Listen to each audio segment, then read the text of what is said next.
Hi friends, நான் தான் உங்கள் முருகேஷ் நேச்சுரல் லைக்கர். இது வேறு எங்கேயும் இல்லைங்க, நம்ம நாகர்கோவில் ஸ்காட் கிறிஸ்டின் காலேஜுங்க.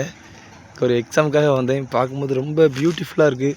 பார்த்திங்கன்னா எங்கே பார்த்தாலும், அதாவது ஃபாரினில் மட்டும் கிடையாது, நம்ம ஊரில் இந்த மாதிரி பூக்கள்லாம் வச்சு ஒரு ஃபாரின் மோடுக்கே கொண்டு போயிடுது. நிஜமாகவே நேச்சுரல் இஸ் டிவைன்னு சொல்லுவாங்க, இயற்கை தெய்வீகமானது. இதை பார்க்கும்போது நமக்கு எவ்வளோ தான் கஷ்டம் இருந்தாலும் அந்த இயற்கையை ரசிக்கும்போது பார்க்கும்போது இருக்கக்கூடிய கவலைகள்லாம் மறந்து போயிடுது. இந்த செடிகள் பூக்கள்லாம் பார்க்கும்போது இன்னும் கொஞ்சம் நேரம் இங்கே உட்காந்து இதை ரசிச்சுட்டு போகலாமுன்னு தோணுது. பட் டைம் இல்லை தான். இருந்தாலும் இந்த பூக்கள்லாம் பார்க்கும்போது இதையா நம்ம இவ்வளோ நாளும் பறித்து விளையாண்டோம். சின்ன குழந்தையாக இருக்கும்போதெல்லாம் பூவெல்லாம் பறித்து வச்சு அதெல்லாம் பறித்து பிச்சு தூர போடுறது, அந்த மாதிரிலாம் குசும்புகள்லாம் பண்ணுற வேலைலாம் இருக்கும். செடிகள்லாம் பிக்கிறது. ஆனால் இப்போ இந்த பூக்கள் இந்த செடிகள்லாம் பார்க்கும்போது தான் யோசிக்கிறோம், நம்ம இவ்வளோ நாளும் இவ்வளோ அழகான இந்த பூக்களையாக நம்ம பிச்சு எரிஞ்சோம். இவ்வளோ பியூட்டிஃபுல்லாக இருக்குது. இதெல்லாம் நம்ம சேதப்படுத்தினோமான்னு சொல்லி ரொம்ப மனசு வலிக்குது. அதாவது ஒவ்வொரு ஏஜ் போகும்போது தான் அதை பற்றின அனுபவம் கிடைக்குது. அதான் சொல்லுவாங்க, நம்ம எவ்வளோ தான் பேப்பர் திங்ஸில் படித்தாலும் நமக்கு கிடைக்கக்கூடிய அனுபவம் தான் வாழ்க்கையில் நிறைய பாடத்தை கற்றுக் கொடுக்கும். அதாவது வயது போக போக தான் அந்த அனுபவம் கிடைக்குது. பார்த்திங்கன்னா ரொம்ப அழகாக இருக்குது. சாதாரண ஒரு சிறிய பூக்கள்லேருந்து ஒவ்வொரு பூக்குள்ளேயும் எவ்வளோ அழகு ஒளிஞ்சிருக்கு அப்படிங்கிறது இப்போ தான் தெரியுது.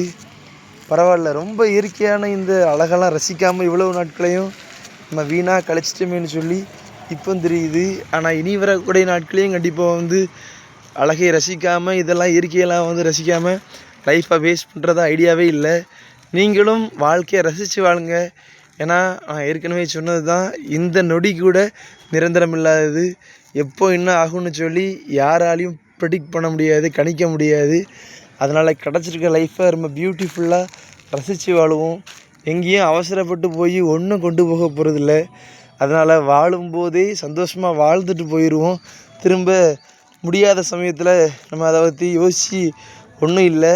ஏன்னா ரீசெண்டாக நிறைய நாட்கள் ஹாஸ்பிட்டலில் ஸ்னேக் பைட்னால் பாம்பெல்லாம் கிடச்சி தோட்டத்தில் வச்சு ஹாஸ்பிட்டல்லாம் கிடக்கும்போது தான் யோசிக்கிறோம், ஸோ வெளி உலகம் எவ்வளோ அழகாக இருக்குது, நம்ம இதெல்லாம் மிஸ் பண்ணியிருக்கோம் அப்படின்னு சொல்லி அப்போ தான் தோணுச்சு. ஆனால் அதை விட்டு வெளியே வருவோமாங்கிற ஒரு சந்தேகத்தில் தான் இருந்தேன். ஆனால் எப்படியோ காட் கிரேஸ் அதெல்லாம் ரெக்கவர் ஆகி வெளியே வந்துட்டேன். அப்புறம் தான் தெரியுது, இனி கிடச்சிருக்க இந்த லைஃப்பை வேஸ்ட் ஆக்கிடவே கூடாது. இருக்கிற ஒவ்வொரு திங்ஸையும் ருசித்து வாழணும். எல்லாம் வாழ்ந்துட்டு அதுக்கப்புறம் போனால் கூட தெரியாது. வாழாமலே எதையோ தேடி ஓடி ஓடி ஓடி எதையும் சம்பாரித்து, அதாவது வாழ்க்கையில் சம்பாதிக்கிற பணத்தை விட நம்ம டைமை இந்த மாதிரி யூஸ்ஃபுல்லாக ரசித்து வாழ்கிறது தான் சிறப்பான வாழ்க்கைன்னு நினைக்கிறேன். வாழ்க்கையில் பணத்தையோ பொருளையோ சேகரித்து அது நிறையா வாழ்கிறத விட சந்தோஷமாக இயற்கையை ரசித்து வாழ்ந்தால் தான் அதான் பெஸ்ட்டான ஒரு லைஃப். நம்மளும் லைஃப்பை பெஸ்ட்டாக வாழ்வோம். நீங்களும் லைஃப்பை பெஸ்ட்டாக ரசித்து வாழுங்க. இனி மிஸ் பண்ணாதீங்க. இனியும் வாழ்க்கையை மிஸ் பண்ணிவிட்டு ஐயோ போயிருச்சேங்காதீங்க. அதாவது காற்றுள்ள போதே தூற்றிக்கொள்ளுன்னு சொல்லுவாங்க. அந்த மாதிரி கிடைக்கிற வாய்ப்பை கிடைக்கும் போதே பயன்படுத்திடுங்க. மீண்டும் ஒரு நேச்சுரல் லவ்வோடு பார்க்கலாம். சேனலை சப்ஸ்கிரைப் பண்ணுங்கள், கண்டிப்பாக லைக் பண்ணுங்கள், ஷேர் பண்ணுங்கள்.